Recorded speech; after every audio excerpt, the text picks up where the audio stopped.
The Nationals' final road game of the season is here. After dropping last night's matchup with the Braves 3-2, the Nationals have one final chance to beat their NL East rivals. That'll happen today, 12:15 p.m. right here on The Fan. But there was so much news around baseball last night.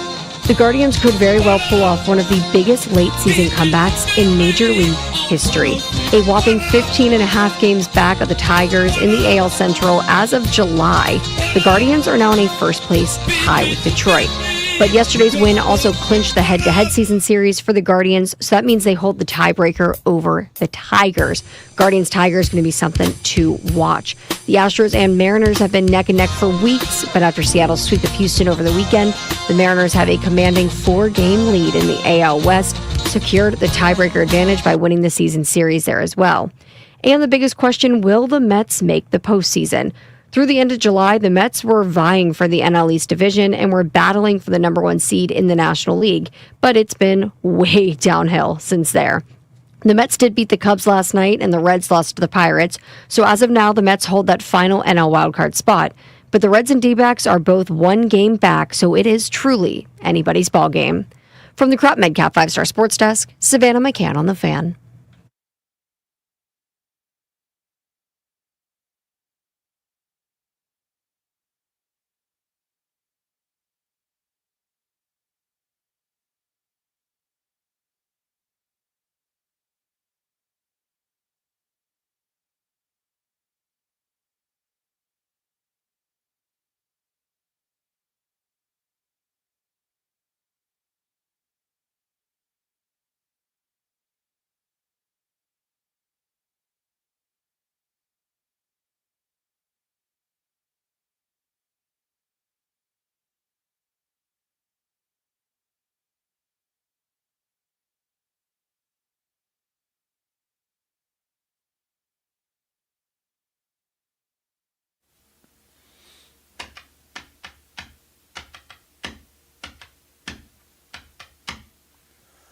Love the little snare drum. What up, everybody? It is 10 a.m. in the District of Columbia. Points north, south, east, and west. I'm out west, Ashburn, Virginia, as the Commanders are gearing up for the Atlanta Falcons. Week 4 in the NFL. And, you know, a lot of times some folks will say it's not till 6 weeks in.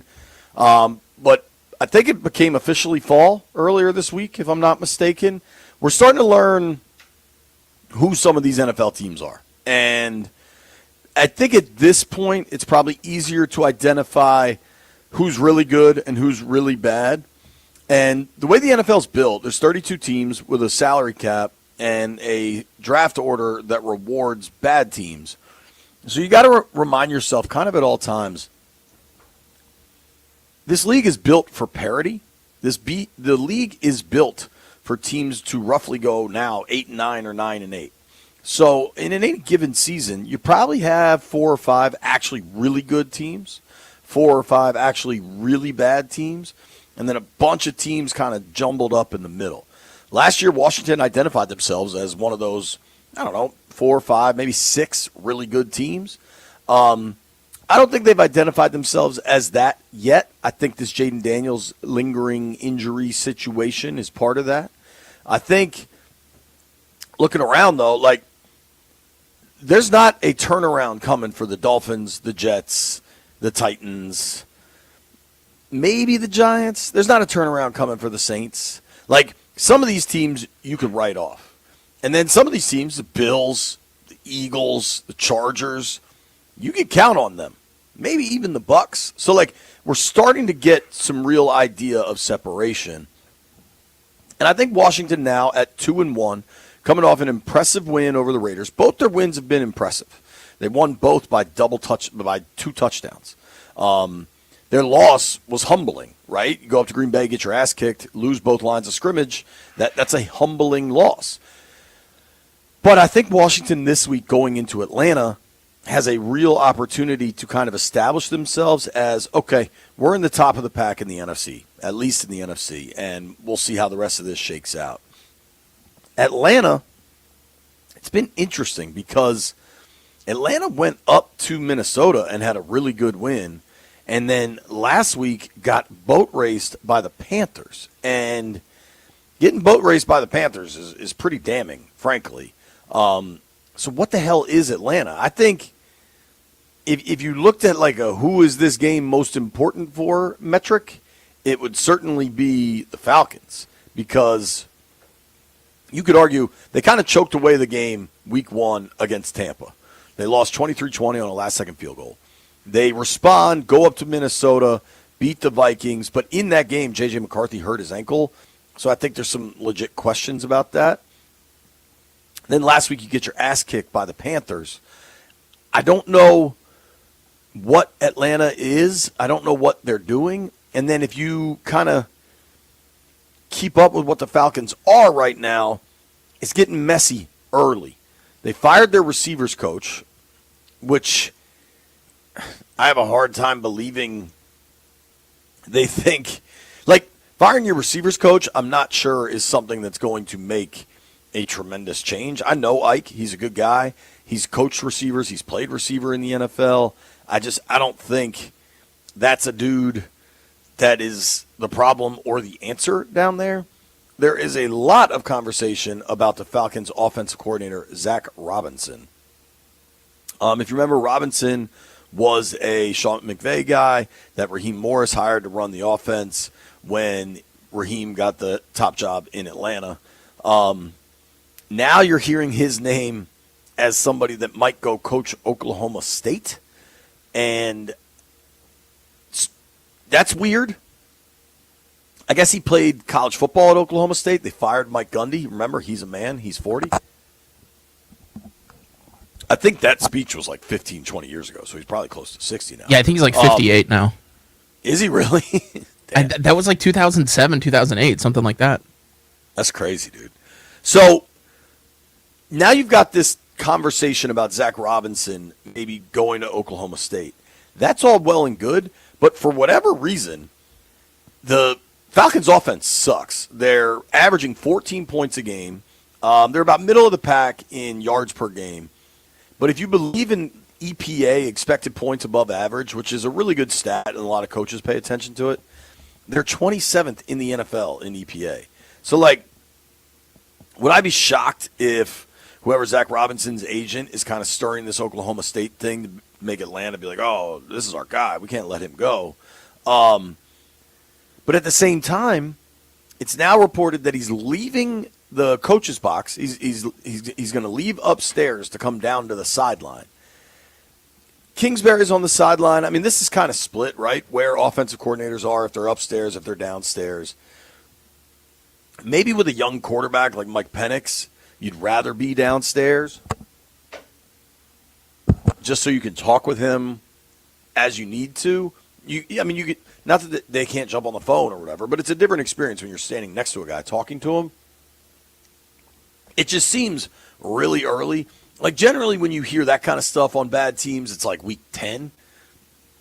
Week 4, they seem a little desperate in Atlanta, and I'm not sure you want to face the desperate team unless you think they're just going to implode, right? And maybe that happens, and maybe none of this will matter, and Washington can just go out there, be the more physical team, and win. Raheem Morris was asked about moving Zach Robinson down to the field. He said, we'll move Zach down to the field to be able to get that little cleaner communication for him and to be able to get the play to Penix if something does happen, to be able to be more visual and see the quarterback do some of those things that gave him a clear line of communication. So, on the one hand, they are kind of throwing Penix under the bus by saying, like, oh, he needs, you know what I mean? Like, he needs to be able to see the OC. I'm not really sure if that makes a difference. The Falcons have talent. Bijan Robinson is really good. I don't know, man. The numbers were really ugly in this loss. Penix was 18 of 36 for $170 with no touchdowns. It's only his 6th start, so you don't want to jump to too many conclusions. But he looked frustrated. If you go watch that thing, he was missing open receivers. He looked frustrated. His QBR in that game was a 12.4. That's a 0 to 100 scale of how much of a chance did you give your team to win? So 12.4 is god awful. The only number that's been worse than that in the NFL this year is Russ Wilson. And Russ just got benched for Jackson Dart in New York. Penix of the Law said we've got to execute. I've got to find those guys when they're open and get those guys the opportunities to make those plays. I don't know, man. Washington will certainly have the advantage going into this thing. The line is funky if you pay attention to that sort of stuff.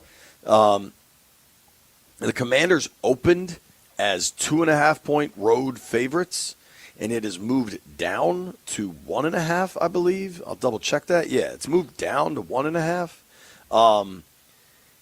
One thing I can tell you about reverse line movement, if you look at the tickets right now, 70% of the bets are on the Commanders. 60% of the money is on the Commanders, and the line is moving down. This stuff doesn't always make a ton of sense, but that is a bad sign for Washington. Like, the signs from Vegas going into this week make me a little bit nervous, but the play I saw on the field last Sunday doesn't. Specifically, I thought Washington's D-line was excellent against the Raiders. I know Vegas has perhaps a suspect offensive line, but I'm not sure Atlanta's is the 91 Hogs either. It is interesting as we kind of deal with this Jaden situation, and now it seems like, I don't know, we'll hear from DQ today. He's going to talk around 12:30. It is worth pointing out, because I know a lot has been made about where Jaden is in the recovery from this injury, how much honest information have we been getting from the team. I guess all I'll say is, like, I think we need to put down our pitchforks when a football coach isn't fully disclosing of an injury to a football player. Like, that's the standard. We can argue if it makes sense or not, but I am not surprised when coaches tell us nothing. It is worth pointing out, though, that Jaden Daniels last Friday did land limited on the injury report. So that means he at least was out there for some portion of practice. Now, maybe it was a portion of practice media couldn't see. Maybe all he did was stand there. But to list him limited does really open the question of if he'll play this week. I asked Dan Quinn on Monday, hey, does the way Marcus played make it easier or have any impact on the timeline for Jaden? And DQ was dismissive. He said, no, we're really happy with Marcus. We're really confident when he's in the game, but Jaden's situation is Jaden's situation. One doesn't have any impact on the other. I'm not entirely sure that's the total truth. I get theoretically, certainly. Like, just because one guy does well doesn't mean it changes what you're looking for from the other guy. But you got to think, Landfill, do you agree with that? Like, on some level, Mariota, because you saw Marcus last year. He was great last year. If that was like your last previous baseline, cool. But keep in mind that he missed all of August. Like, he was dealing with that tendonitis issue and didn't play. So there was some level of a different question this year about Mariota in the backup role. And then he came out and started a game and balled out and was really good. So to me, the Jaden situation, I don't know that the team has like strongly pushed back about reports, but there's a few factual pieces of information, right, in the day-to-day, week-to-week thing. One, and I think this is most important, they didn't put him on IR. If you know he's going to miss significant time, the quarterback's going on IR, and he gets the short-term designation, and it takes 4 games, whatever that is, right? So by not putting him on IR means within the building there was some definitive thought, hey, it might be a week, it might be 2 weeks, but we'll get him back. That's like the one real clue of where this injury is that he didn't go on IR, right? Like the rest of these dudes, obviously Eckler, Wise, but even like Jonathan Jones going on IR, like they're not, these teams have to, the rosters are way different now in that they can kind of count on all their practice squad guys, but not at the quarterback position. Like Sam Hartman ain't fixing anything. They put Will Harris on the IR. Granted, that's a broken leg, but that might not be a full season. So you got to just kind of continue to pay attention to the actual roster moves, and then couple that with the fact that Jaden was limited. He did have a practice last week. Now, if he actually did anything, it's a whole different complication. But it feels like it's going to be Mariota this week. Not sure it will be. There are injuries all over the damn league, which is pretty remarkable. It looks like Mike Evans is going to miss a few weeks. Now, the biggest question outside of Jaden is now Terry, right? Terry McLaurin dealing with this quad thing. Rap Sheet earlier today tweeted out, Terry McLaurin will receive another opinion on his quad today, and he's received several, including from Dr. William Myers, the nation's expert in core muscle injuries. As of now, they believe it's a quad injury, but more tests coming as his status is in doubt for Sunday. So yesterday we got a bunch of reports that are like, oh, Terry's looking for a second opinion. That didn't strike me as big news. A lot of guys will get a second opinion. What I find a little troubling from Rap Sheet here is the mention of the nation's expert in core muscle injuries.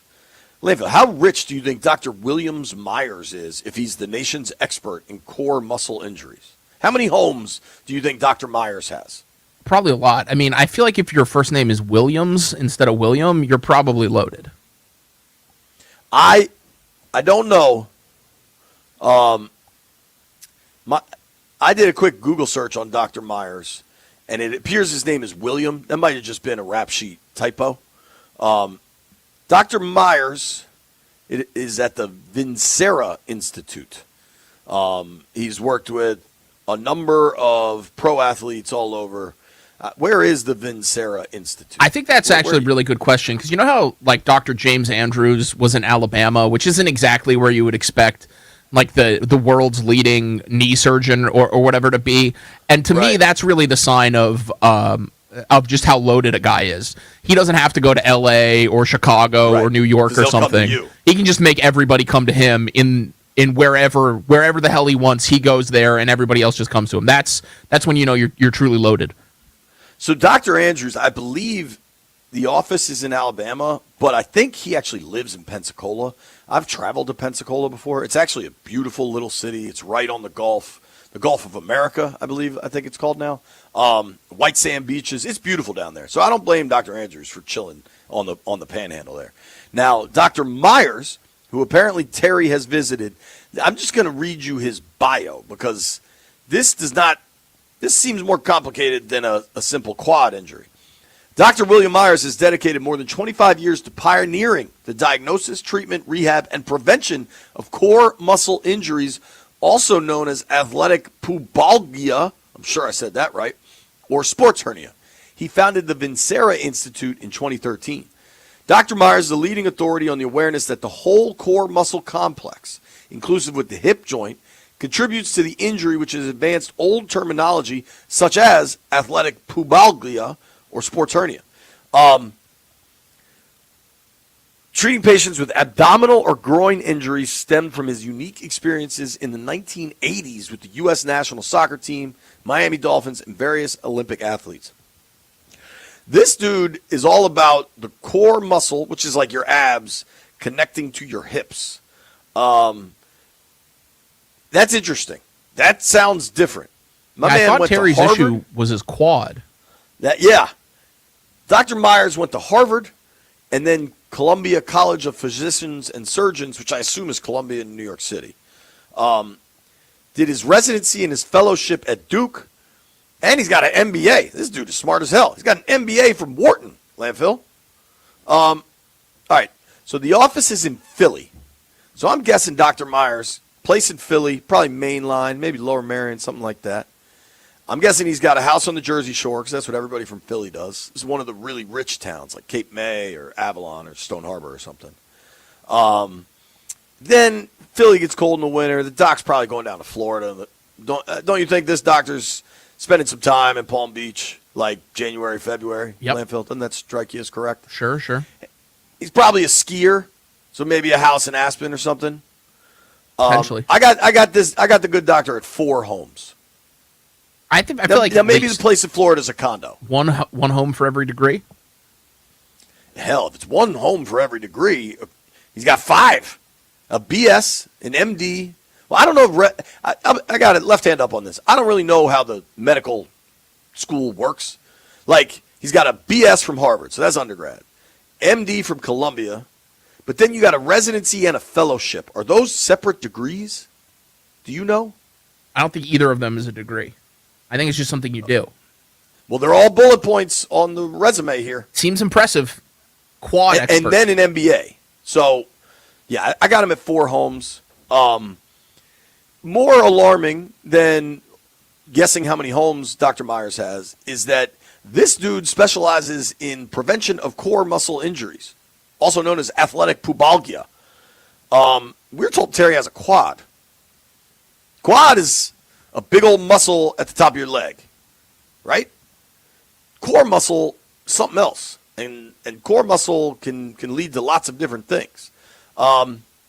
Stands out to me, man. To me, the Jaden stuff's pretty straightforward. Knee sprain can mean lots of things. It could mean a grade 1 tear to one of his ligaments. Could be his LCL, something that's, you know what I mean, like not that big of a deal. But it could mean there's just a really bad bone bruise in there, and they're letting him rest it out. Like, the knee is vital, but at least we know what's going on there. With Terry, I don't know that we know a whole heck of a lot. And I'm gonna wager. I'm gonna plant a flag. DQ ain't gonna tell us a whole heck of a lot. And then when I walk around that locker room later today, I'm gonna guess I don't see Terry a whole heck of a lot. So stay tuned on the Terry thing. Looking at Dr. Myers' bio, that doesn't seem great, man. Doesn't seem great. You know what is great? Working with the Orsman Automotive Group of Virginia. They've been serving area car buyers for over 100 years. With that kind of track record, you know they're doing something right. Conveniently located all across Northern Virginia, Orsman dealerships offer many of America's favorite and best-selling brands like Toyota, Kia, Ford, Lincoln, Chevy, Buick, GMC, Dodge, Jeep. They got it all, man. They got unmatched selection, incredible deals, and great financing. Don't forget, if you're looking for a quality certified used vehicles, Orsman of VA is the place to be. And best of all, they've got the Orsman Lifetime Edge, which comes with up to $1,500 in extras, including a lifetime engine guarantee. I got more good news. If you got a car to sell, Orsman will pay up to $125 of the Kelley Blue Book value, regardless of the make, model, or year. It's simple. At Orsman, they like to keep their customers happy. That's why I bought 4 cars from 3 different Orsman dealers. These guys have taken care of me. They'll take care of you. I am a beyond satisfied Orsman customer. And you know what they say? Let's ride together.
This sports update is brought to you by Orsman Chantilly Kia, where they like to say, let's ride together. Oklahoma quarterback and Heisman Trophy favorite John Mateer needs surgery on his throwing hand, and the expectation is that he will return this season. Per ESPN's Pete Thamel, Mateer has a broken bone in his right hand. He is expected to face a recovery timeline of about a month. The team has not confirmed that timeline. And hours after Oklahoma State announced the firing of longtime football coach Mike Gundy amid a 1-2 start, the school's athletic director emphasized that the decision was made with the, quote, best interest of the program moving forward in the long term. Gundy was not offered the opportunity to remain in his role through the end of the season, but he is set to receive the full sum of his $15 million buyout outlined in his contract. Orsman Chantilly Kia keeps our customers happy by offering great deals on the area's best selection of new Kias, each backed by the Orsman Lifetime Edge, featuring up to $1,500 in extras. As they like to say at Orsman Chantilly Kia, let's ride together. From the Crop MedCap 5-Star Sports Desk, Savannah McCann on the Fan.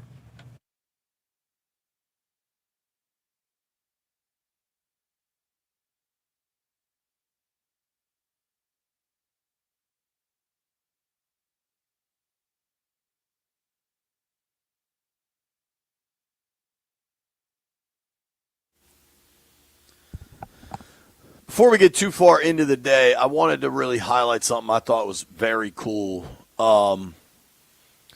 Zach and his wife Julie Ertz got the honor of laying the wreath at the Tomb of the Unknown Soldier yesterday. The Commanders sent out a video. Just what an honor that is. They had their young son with them. I believe Zach's mom was there. Obviously, that is some truly like holy, solemn ground, and I just wanted to tip my cap to everybody involved. It seems like something very, very cool there. All right, back to your regularly scheduled program. Greenberg is going to join us in about a half hour. I'm getting a million people asking me about C.J. Gardner-Johnson. We'll kind of have a discussion there. Vegas, the Vegas numbers, if you are a bettor, the Vegas numbers make you a little nervous about Washington, but sometimes Vegas just doesn't have it, and one team kicks the other team's ass. So, like, you can look at that or not. But on Wednesdays, we always get into NFL power rankings. We use the same ones every week in an effort just to have some uniformity. We go with Eric Edholm from NFL.com. Edholm's a legit reporter. All right, so week 3, the Commanders, so the week 3 power rankings, Washington landed 8th after the embarrassing loss to Green Bay. That's also one of those things where they kind of walked into a buzzsaw there. So week 4, they've got the Eagles at 1, no doubt there. The Bills at 2. Landville, would you swap anything Eagles-Bills, the way the Bills have been winning versus the way the Eagles have been winning? I don't know. It's tough. Like, I think they're pretty equal. I get the. I think I would just go with the Eagles one. Based on the fact that they won the Super Bowl and they have a pretty remarkable record over the last 20 games. Yeah, dude, and Hurts is starting to hit this zone of like, not in their game style at all. But Hurts is starting to like sound like Tom Brady anyway, where it's like all I care about is winning. Everything else is secondary. And if you don't understand that, I don't care to engage with you. You know what I mean? Like, it's just he just seems so singularly focused that all the BS and all the noise, he's just not paying attention to it. And that's a good spot and a dangerous spot for a quarterback to get to. Especially if you root for the Burgundy and Gold and wouldn't mind if Philly stinks. The Bills, though, have looked like if this was a startup league, this was a brand new league, and there was no history of last season or previous seasons, it'd be hard to say the Bills aren't the best team in football. But you got to keep the Eagles 1. I found this kind of surprising. They moved the Lions all the way up to number 3 after that win in Baltimore. That win in Baltimore might be the most impressive of the year. You could also argue it might be the way Buffalo came back on Baltimore. I don't think this is going to happen. I believe in the Ravens. But what if a month from now, 6 weeks from now, the Ravens are 3-5, and like that defense is just so bad they don't stop people, and it's like, oh, those really impressive wins over Baltimore aren't all that impressive. Again, I don't expect that to happen, but Baltimore is 1-2, man. I'm curious where they put them. The Chargers at 4 at 3-0. The Chargers look really good. They've started with 3 straight division wins. They did lose some depth. Najee Harris went down with the Achilles, which for me as an Omari and Hampton fantasy owner, I'm not too upset about. I hope he's okay, obviously. Justin Herbert's playing really good ball. This is the way Jim Harbaugh teams are coached. Like, they generally make a leap in that second year with him at the helm. Bucks at 5, they're 3-0. 3 crazy late wins. I believe they've taken the lead in the last minute of all 3 of their wins. I don't know how sustainable that is, honestly, but we'll see. They got a huge game this week against Philly. Philly going down to Tampa. I also saw, is it still hot in Tampa right now? Because Philly's going down either Friday morning or Thursday evening because they want to get a practice day in Tampa to acclimate for the heat. The difference... Wasn't it like over 100 degrees in Tampa over the weekend? According to what I'm looking at, which is just whatever Google comes up with weather, it looks like 88 on Sunday, but the difference down there is the humidity, dude. Like, that Florida humidity is just a different ballgame. I mean, it's like we get humid here, especially in like August, don't get me wrong, but Washington last year opened week 1 in Tampa. And so say that was what, September 5th or something? It was as hot that day as any day we get in August. And I think the humidity is going to be like 75, 80%. So the straight temperature difference in all. Dude, whenever I talk about Rude equipment, what does Rude do? They control the humidity in your house. That's how you control the temperature. I kind of get what Philly's doing to go down there. Maybe they just want to go to Burns Steakhouse too. Who knows? Tampa at 5, Green Bay at 6. The loss to the Browns was terrible, but man, these things happen in the NFL, dude. Cleveland has a really good defense. I bet Cleveland in that game. I didn't bet the money line, but I like them to cover. So I'm just not that shocked about how that game went. What do you got on this one? The Ravens are 1-2. Their stud running back has 3 fumbles in 3 games. They're oddly bad at the goal line. He's got Baltimore at 7, ahead of at least the Colts and the Niners, who are undefeated, and a bunch of teams that are 2-1.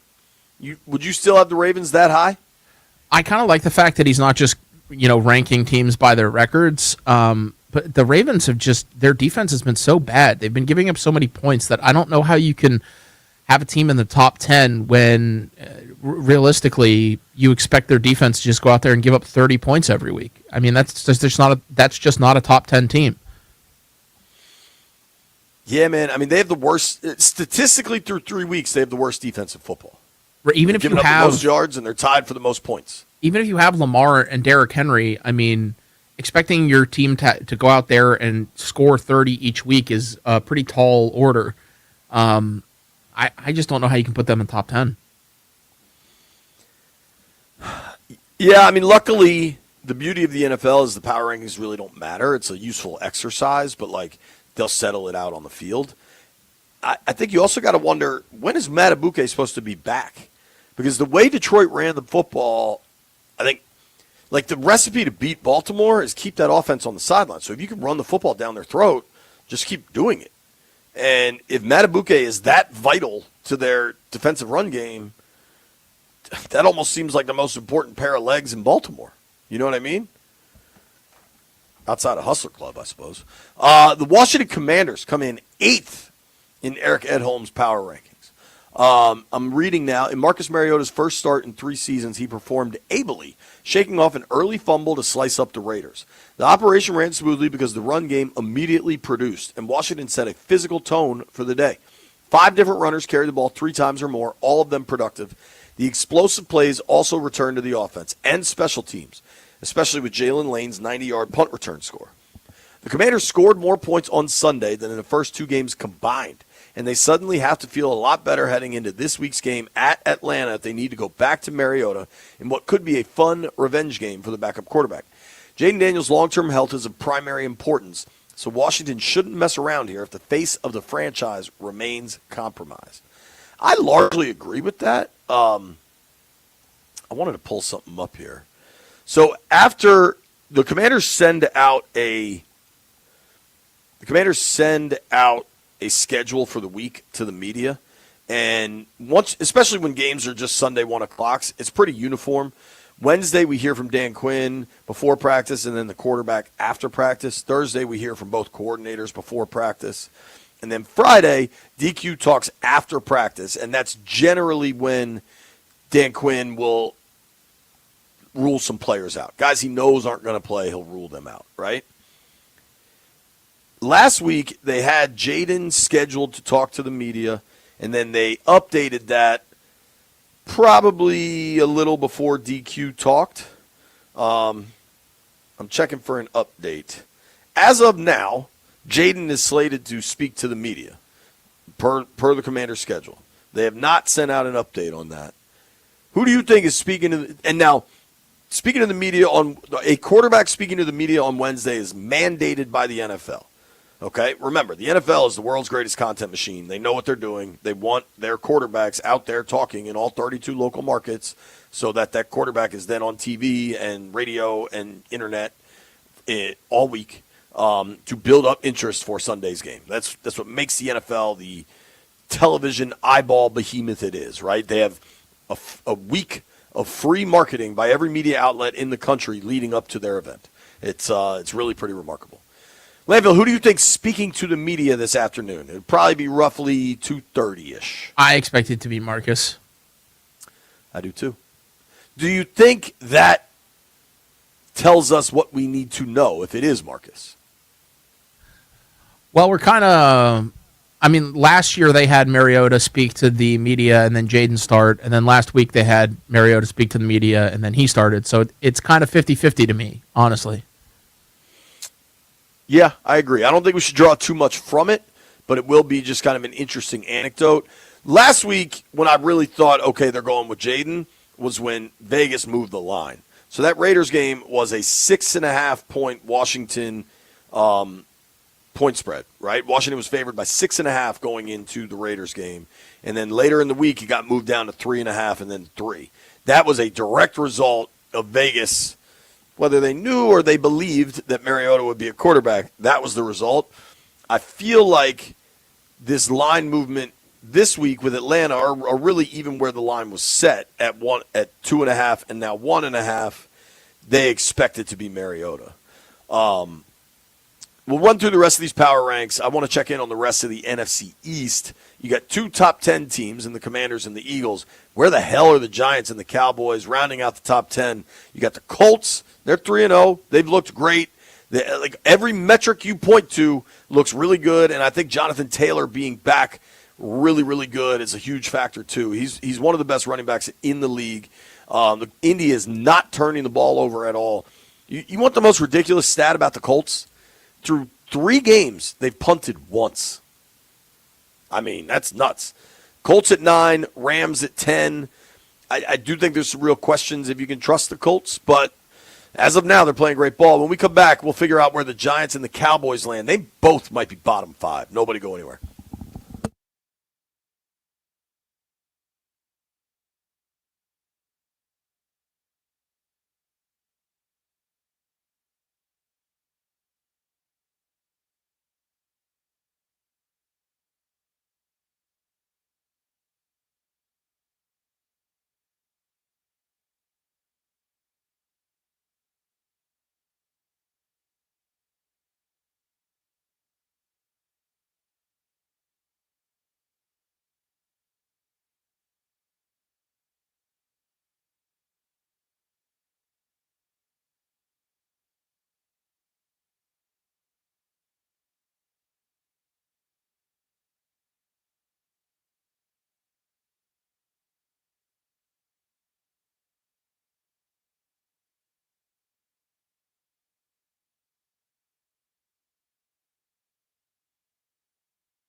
I'll be on the block now. You can't hear this and not want to hear it. If you're watching the stream, you see my head bobbing. I know yours is doing the same. Shout out to Akon. Akon Fridays, Jugs. If you know, you know. I got a lot of Twitter doctors in my mentions telling me what's going on with Terry. I want to round out power ranks, though. We go with Eric Edholm every week. Maybe we get Edholm on the show, Landfill. That'd be fun. Philly at 1.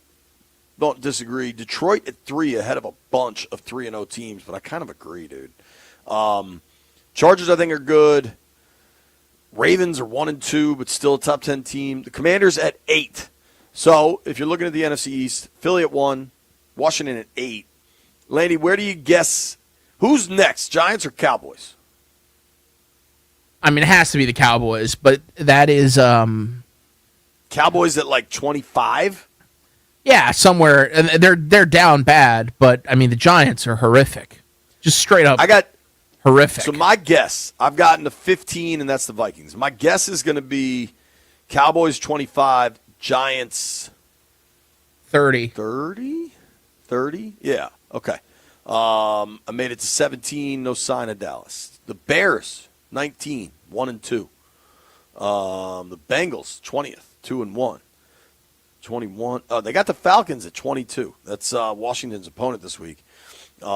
Reading now. I don't think many saw Michael Penix Jr.'s nightmare game coming Sunday against a Panthers defense that a year ago allowed the most points in NFL history.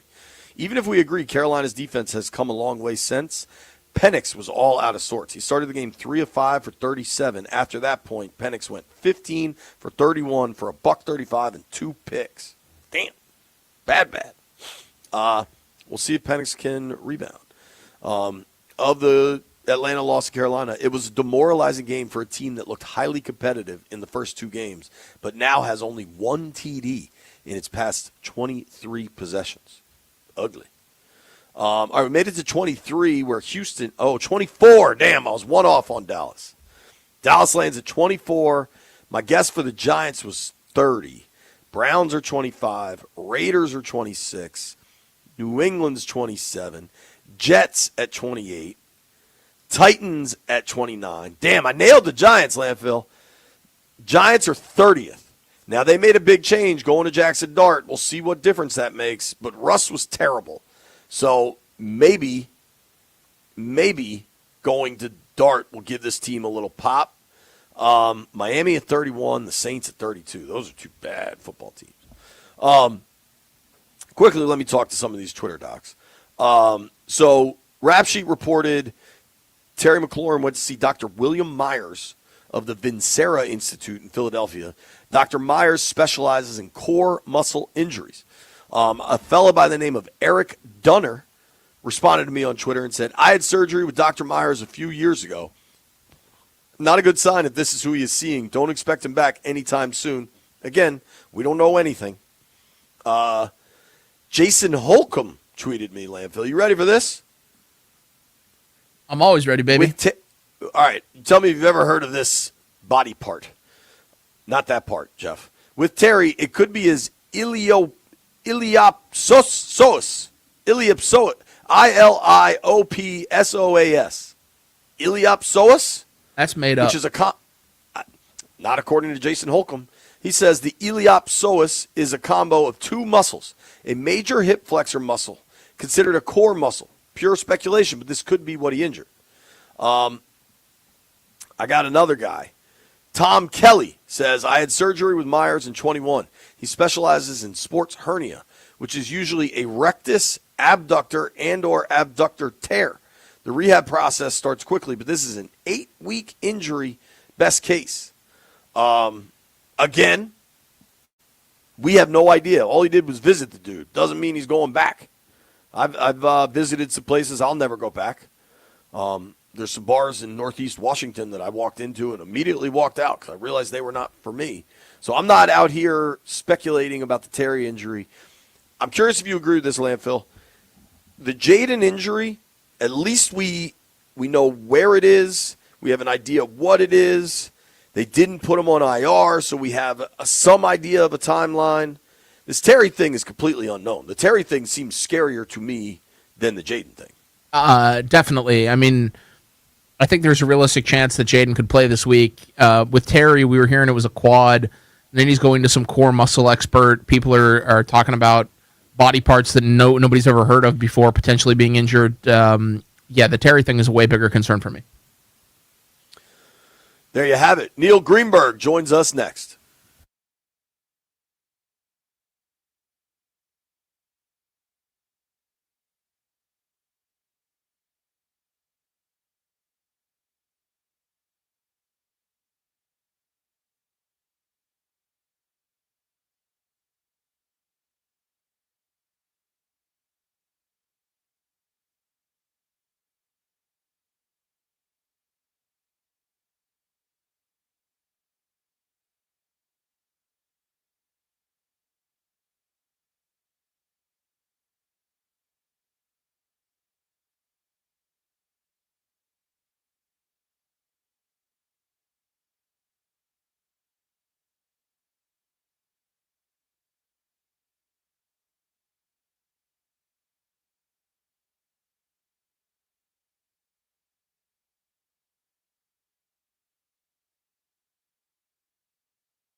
This sports update is brought to you by Orsman Alexandria Kia, where they like to say, let's ride together.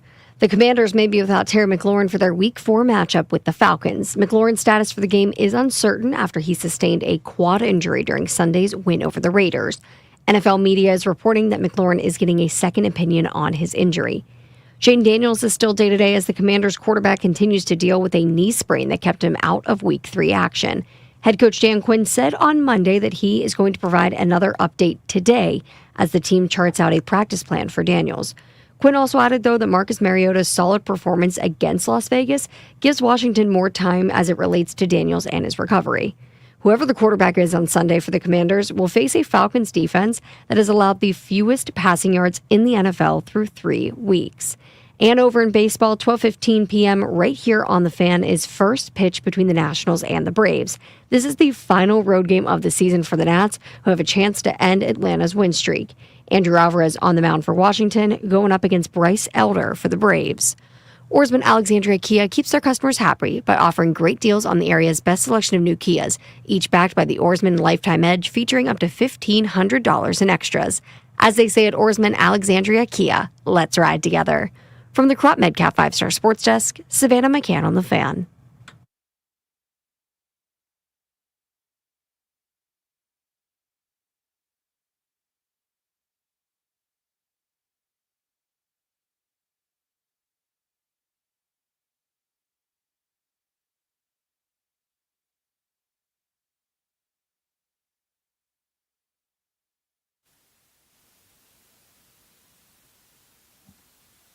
Boom, boom, boom, boom, boom.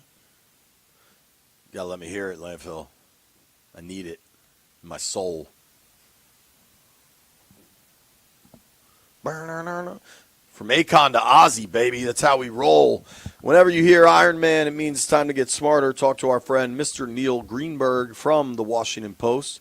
Greenberg joins us via the Rude Guest Hotline. Rude makes the most reliable HVAC products in the DMV, which these next couple of days are going to get rainy and gross. You're going to need your HVAC working. Of course, you can find all of Neil's work in the Washington Post. You can give him a follow at @ngreenberg. Greenberg, what's up, buddy? How are you? I'm doing super. My quads are feeling great. Yeah, but what about your iliopsoas? Hey, can you say that on the radio? Well, I'm not sure I'm saying it right, and I definitely don't know what it is. So I don't know, honestly. Simple question for you. Based on some of the reporting we're seeing about Terry, there seems like a lot of unknowns with Terry. Jaden has missed a game. We don't know specifically what the issue is with Jaden, but something's wrong with his knee, but it's not wrong enough they didn't put him on IR. What injury are you more concerned about at this Wednesday morning at 11:04 a.m.?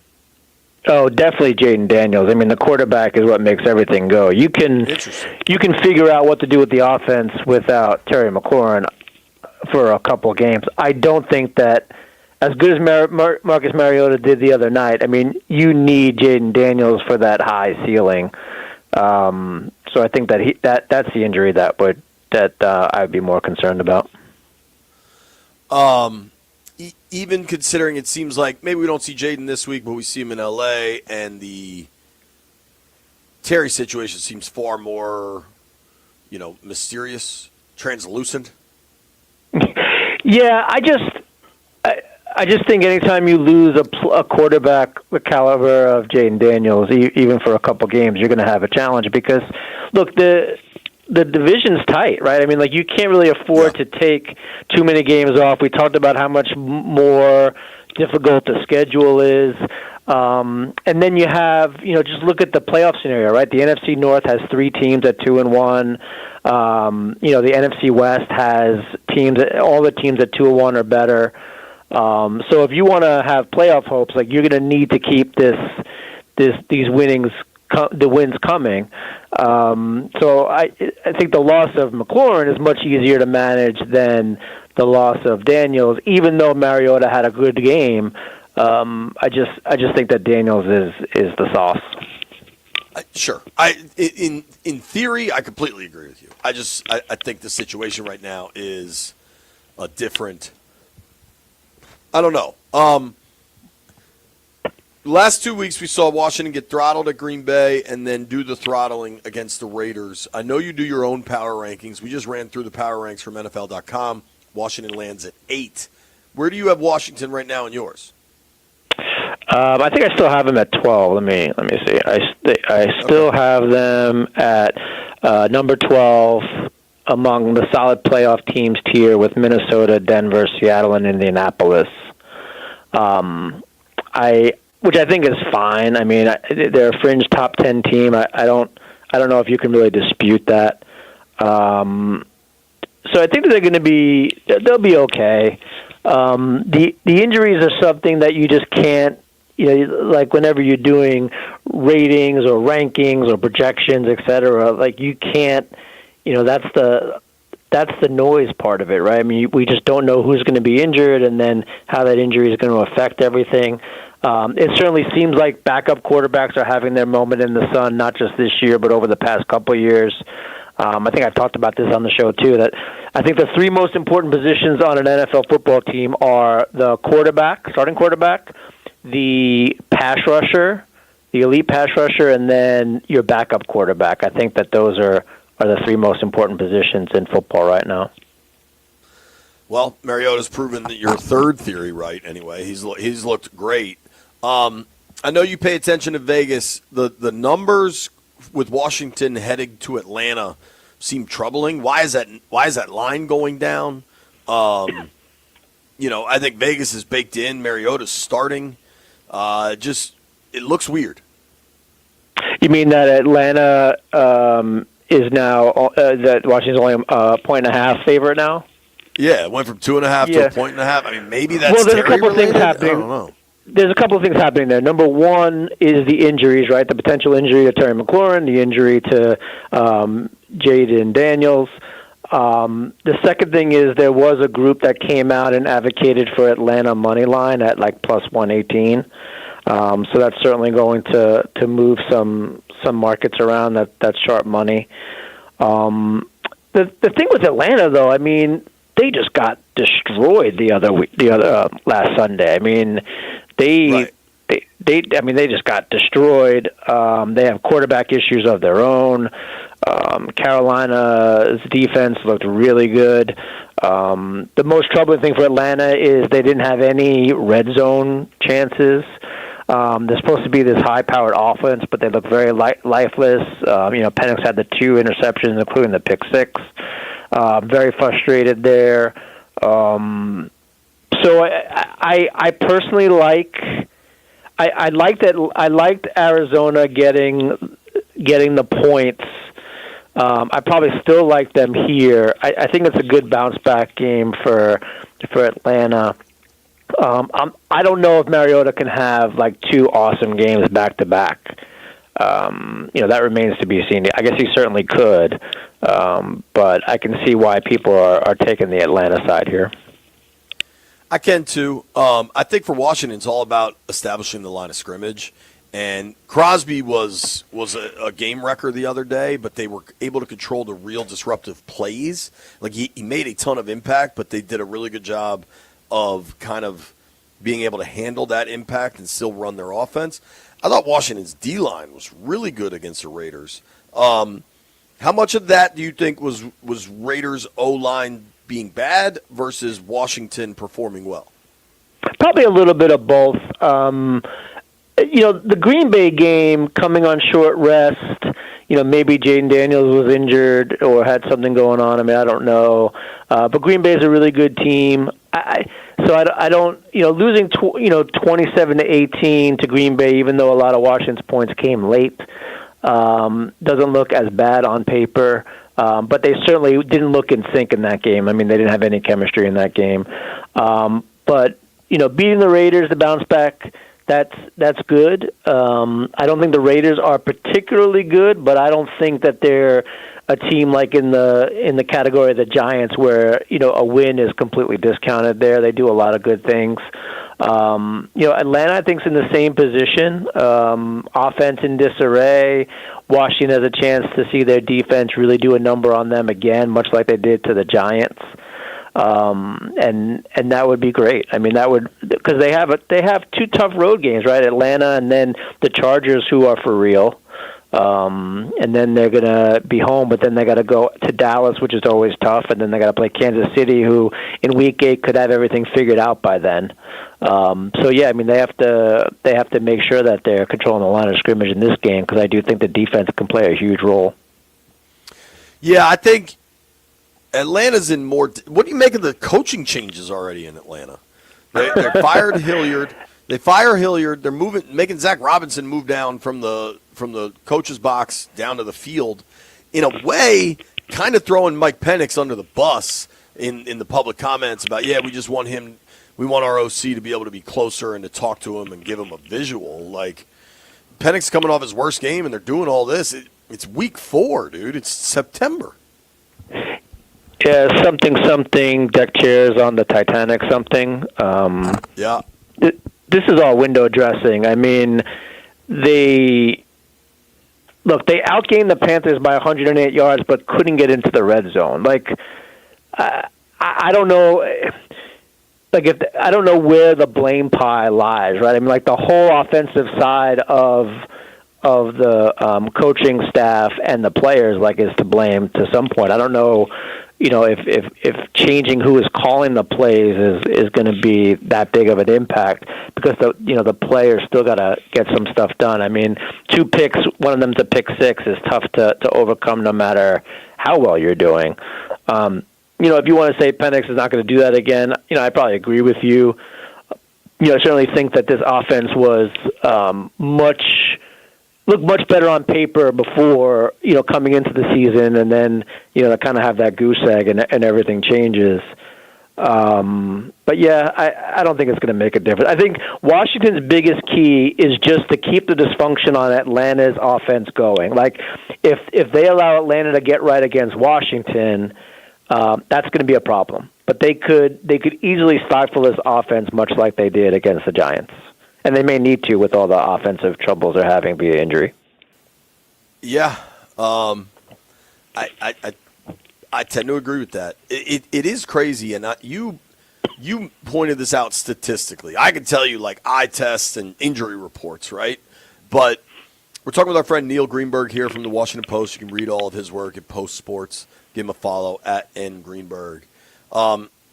You quantified this, or maybe you found it from Aaron Schatz, but, like, Washington generally was really healthy last year, and in the early going here, it seems like the opposite. Yeah, it's not so much the injuries, but it's injuries to key pieces, right? I mean, like, Jaden Daniels, Austin Eckler, Terry McLaurin. I mean, that's your starting. Those are 3 of the most important starting parts of your offense. Last year they were relatively healthy. Aaron Schatz does do this thing called adjusted games lost. So he's essentially quantifying the impact. So, 2 games without Jaden Daniels is much more significant than, 1 game without your backup tight end, right? So it's, the games lost, it does have an impact factor, and that's what he does. Last year, Washington was near the bottom, very healthy.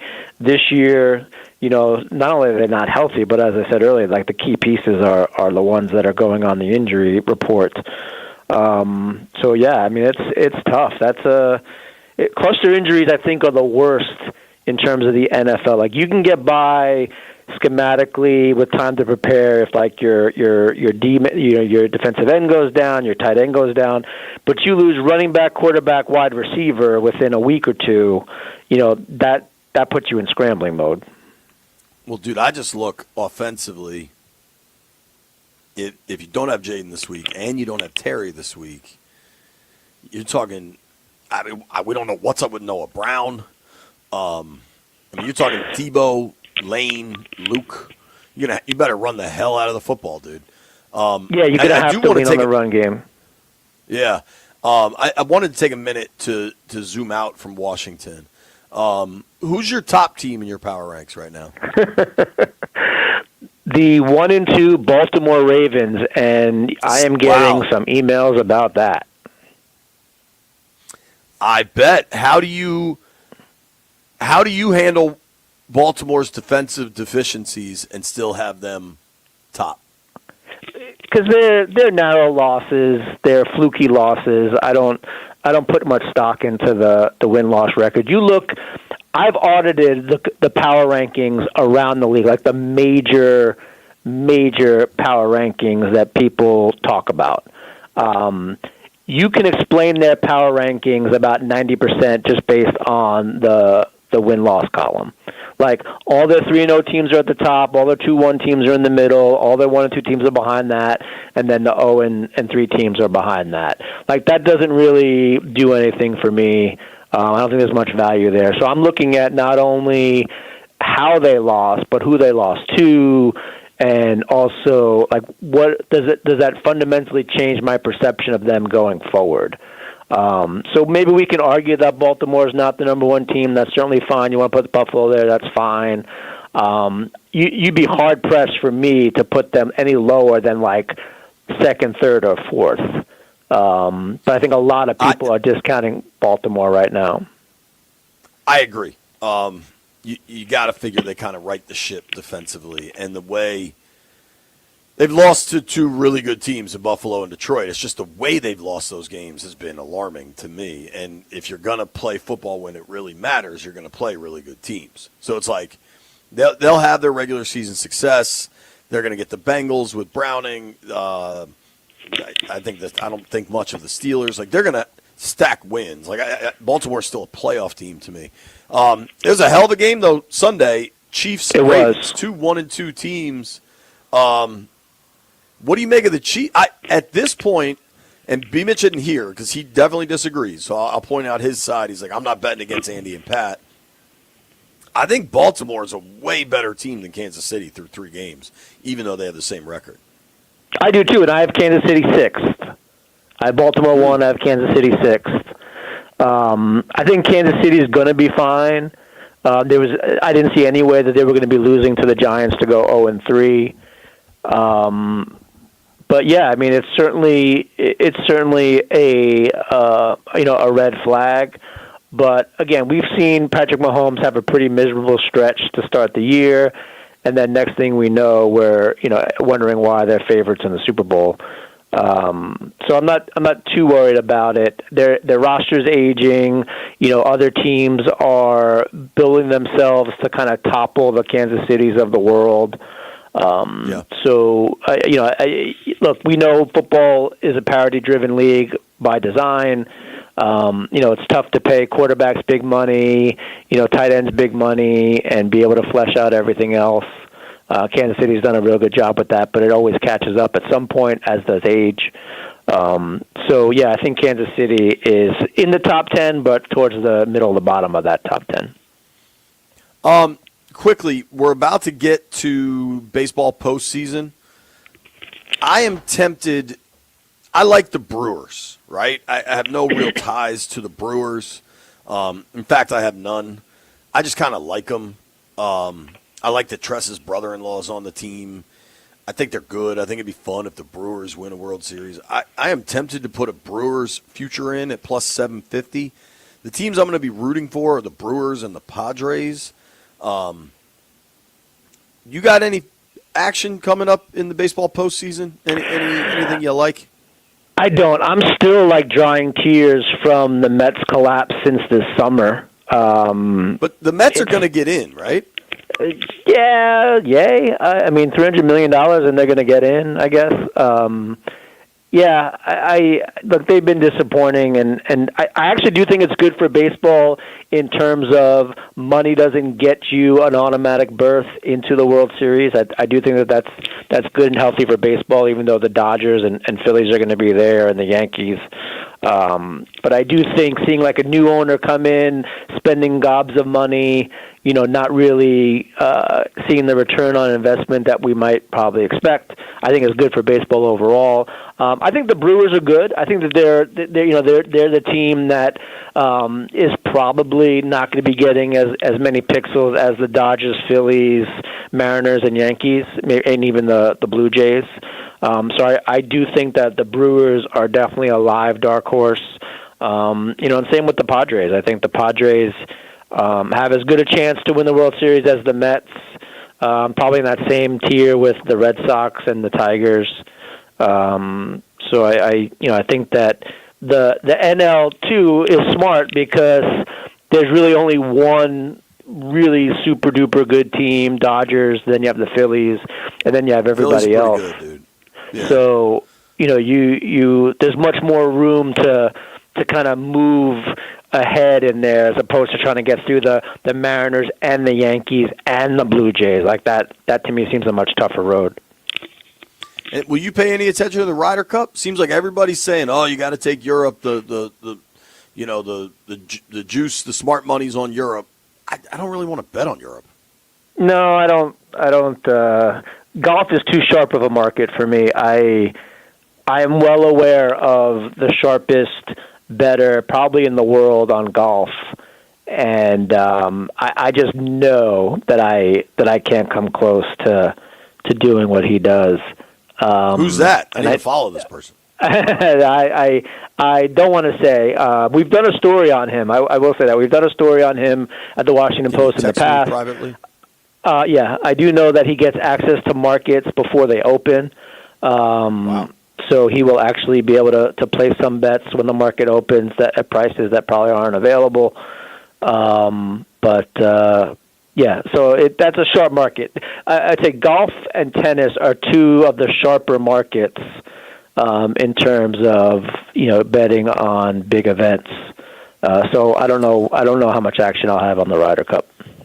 Maybe I'll just watch and enjoy. Neil, thank you for your time as always, buddy. Hope all's well. Love you, and I'll talk to you next week. Singular today. All right. Thanks, bud. Later. Bye. That's our friend, Mr. Neil Greenberg. Read all his work in the Washington Post. Give him a follow at @ngreenberg. I got to settle some bets, and then there's Nats baseball coming up. But before we go, listen, everybody's hoping that the Burgundy and Gold has far more dubs than L's. But if your garage door is struggling to go up and down, that's where Door Pro America comes in. Whether it's a busted spring, a loud noise, or it just won't move, go with the pros at Door Pro America. Landfill, you got to make sure it goes up and down. You know what I'm saying? At my house, we recently upgraded our garage door with Door Pro America, and it's one of the best, legitimately, one of the best home improvements we've ever made. It looks great, increased the curb appeal of our house, and it's just so functional with the MyQ app to let people in and out if you're not there. If you're a dummy like me that always leaves it open, you get an alert on your phone, you can close it. You can set it to automatically close at a certain time of day or night, or if it's been open for a prolonged period, you can just have them close it after a half hour, an hour, whatever. Do what I did. Call Door Pro America and ask how you can save big on repairs with a Door Pro Advantage membership, including annual maintenance to keep everything on track. Plus, right now you can get $60 off any repair or a full tune-up for just $89. Do what I did. Go with the pros at Door Pro America. 877-DOOR-PRO. That's 877-DOOR-PRO. Tell them JP Finlay sent you, or check them out online at doorproamerica.com.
This sports update is brought to you by Melwood.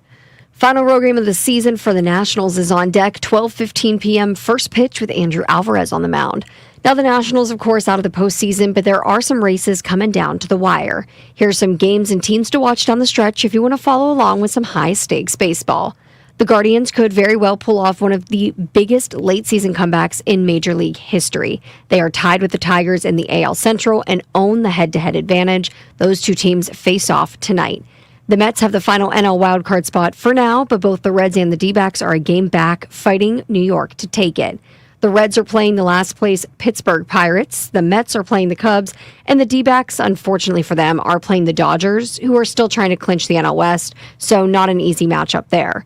The Red Sox magic number to clinch a playoff spot is down to 3, and the Mariners are 1 win away from taking the AL West. Support people with disabilities in your community by donating your unwanted vehicle to Melwood. Donating is fast, free, and easy. Visit melwood.org or call 1-877-MELWOOD for more information. From the Crop MedCap 5-Star Sports Desk, Savannah McCann on the Fan.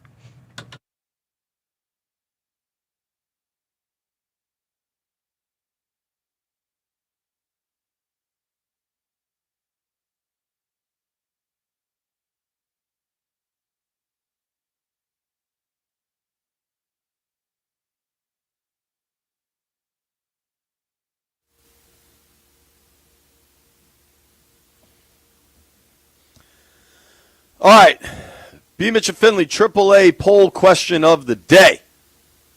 Brought to you by AAA.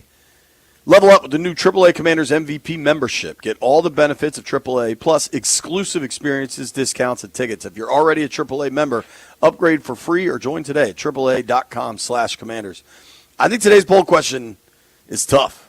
This is a hard one to vote on. The question is, what is worse, rain or people that walking around saying, yeah, but we need the rain? Landfill, how'd you vote? I voted for the rain. The rain is terrible, particularly the kind that we had yesterday. It came out of nowhere seemingly, and it was pretty significant for a short period of time. I was driving home in it, caused a lot of issues. People randomly stopping on the road. Because that's just what people do. So, dude, here's what's crazy. You and I were at the radio station at the same time. Correct. I left at like 2:30, drove to Bethesda, drove to my house, and then had to cut across town to go to the doctor. My physical, everything looks good, by the way. Shout out to me. Never rained. It never rained, as far as I know, in Bethesda or Maryland. Yeah, it was weird. It was raining on. I was down near the mixing bowl, and it was not the mixing bowl. I was on 495, and it was raining. But by the time I got to Tyson's, it didn't rain. It looked like it didn't rain there. It was very strange. That's crazy, man. That's bizarre. I still think it's people that say, "Yeah, but we need the rain." Sometimes, though, landfill, we do need the rain, which is crazy. I got my yard reseeded and aerated. This rain is great. Shout out to Jose Lawn Services. Okay, that was one order of business we needed to take care of. I got another order of business to take care of before Nats baseball starts up here in just a moment. Landfill, I think you would support this. There is a new Buffalo Wild Wings Go. This is a BWW Go, opening in Kensington, Maryland, at the corner, at that big intersection of Kensington, like where Connecticut and University split, to those that are aware of it. My boy John Hughes has been standing in line at the opening of this BWWGO for 3 hours now, maybe more than that. And I think the first 100 people get free wings for a year. So, Landfill, I ask you this. Would you stand in line for what will probably end up being 4 or 5 hours to get free wings for a year? See, this kind of depends on, whenever they say free wings for a year, it's probably not, you can't probably get like 100 wings a day or something. Maybe it's like you can get 6 a day, 100 wings or free wings for a year is a pretty good deal. 5 hours is extensive. If it's like 6 free wings a day, I might do it. So I don't know. All I can read here, I'm reading this from mocoshow.com. The first 100 guests in line will receive free wings for a year. I don't know, however, what that constitutes. Is it in order of wings a week? I don't know. Shout out to Johnny Hughes, though, getting it done, getting his free wings. I'm proud of you, Booze. What I know we have a number of things I need to do here in the last portion of the show. We have accomplished the poll of the day. I also know this. You can't count on much, but you can always count on Sundays with the NFL on CBS and Paramount Plus. Watch your local NFL game all season long, kicking off with the juicy Week 4 matchup between the Commanders and the Falcons. Visit ParamountPlus.com/NFL to get started today. Also, a lot of folks have been asking me about C.J. Gardner-Johnson, who the Texans released. I think because Washington just signed Darnell Savage, they're probably not on the C.J. G.J. path here. I also know when a player is good, and C.J. Gardner-Johnson is a good player, and he's been on 5 teams in 5 seasons. 7 seasons he's played for the Saints, the Eagles, the Lions, the Eagles, and the Texans. The Eagles have gotten rid of this dude twice. There's probably something there. There's probably something to it, is all I would say. And then lastly, we got to make some bets. Let's make some bets, Landfill.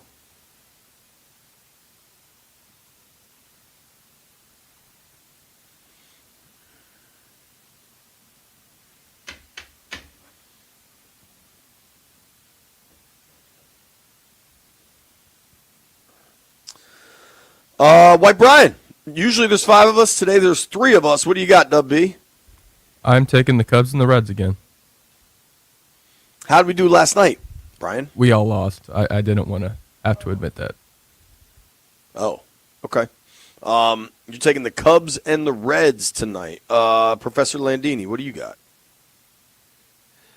I'm taking the Nats plus 1.5. Really? Really. Landfill, tell us about your betting lately. You're on fire. Yeah, so I won another bet. I didn't even realize that this was a possibility, but on Sunday I had bet. I put in a kind of a long shot 5-leg touchdown parlay because it was a no sweat bet. It was Keenan Allen, CeeDee Lamb, Cam Skattebo, Derrick Henry, and Jahmyr Gibbs. 4 of those 5 guys did score touchdowns, and CeeDee Lamb left the game early with an injury, so they have some kind of promotion that if the dude leaves early with an injury, they just kind of ignore that leg and you get paid out. So I was a big fat winner. Hell yeah.